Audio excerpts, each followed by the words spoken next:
এবার নজর ত্রিপুরা বিধানসভায় ধুন্ধুমার অধ্যক্ষের টেবিল থেকে দণ্ড ছিনতাই এবং দণ্ড কেড়ে নিয়ে দৌড় দিলেন তৃণমূল বিতর্কে বিধায়ক সুদীপ রায় বর্মন। আপনারা সেই ছবি দেখতে পাচ্ছেন।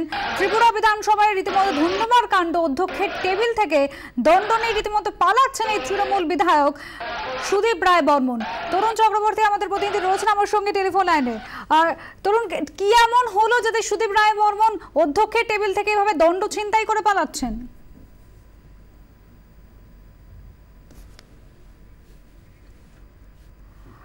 ত্রিপুরা বিধানসভার ছবি দেখতে পাচ্ছেন। কার্যত আজ ধুন্ধুমার কাণ্ড বেঁধে যায় এই ত্রিপুরা বিধানসভাতে।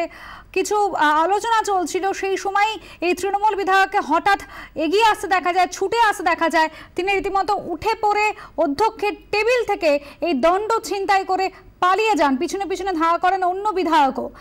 সব মিলিয়ে রীতিমতো বিতর্কে এই তৃণমূল বিধায়ক সুদীপ রায় বর্মন। দণ্ড কেড়ে নিয়ে দৌড় দেন এই তৃণমূল বিধায়ক। তরুণ চক্রবর্তী আমাদের প্রতিনিধি রয়েছেন আমার সঙ্গে টেলিফোন লাইনে। তরুণ, কি এমন ঘটলো যাতে এইভাবে পালালেন সুদীপ রায় বর্মন দণ্ড কেড়ে নিয়ে? অনুষ্কা, গতকালকে বিধানসভার অধিবেশন চলাকালীন যৌন কেলেঙ্কারির অভিযোগ নিয়ে আলোচনা চলছিল।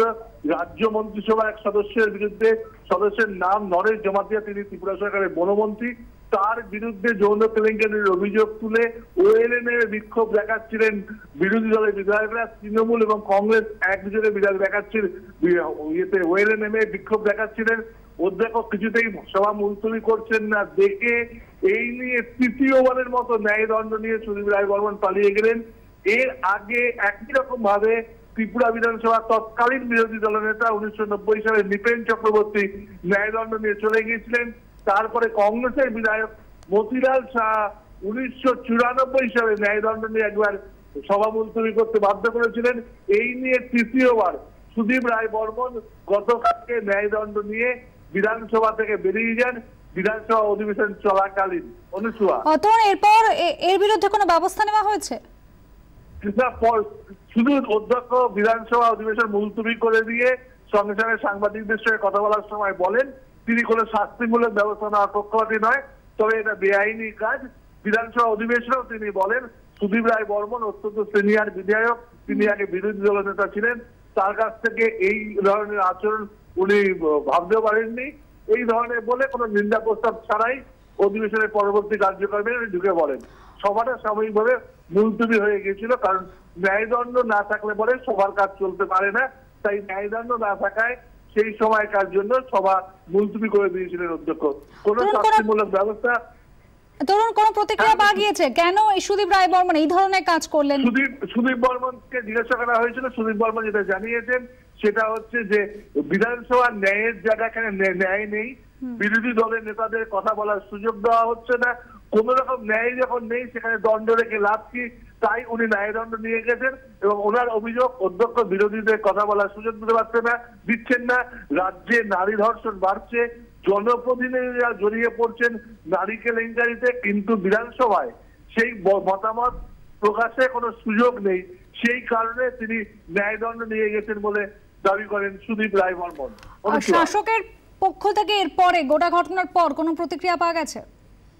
শাসক দল সেই সময় কোন রকম প্রতিক্রিয়া জানায়নি, তবে নিন্দা করেছেন বিভিন্ন মহলে, কিন্তু বিধানসভায় এই নিয়ে কোন রকম উচ্চবাচ্য করতে ট্রেজারি বেঞ্চকে দেখা যায়নি।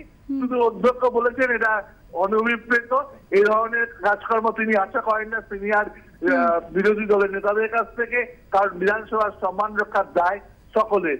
এর বাইরে কেউ কোন রকম শাস্তিমূলক ব্যবস্থার প্রস্তাব বা নিন্দা প্রস্তাব সভায় তোলেনি। কংগ্রেস বিধায়কদের দেখা গেছে তৃণমূলের এই কাজকে প্রকাশ্যে সমর্থন জানাতে তারাও একসঙ্গে একযোগে প্রতিবাদে সামিল হয়েছিলেন।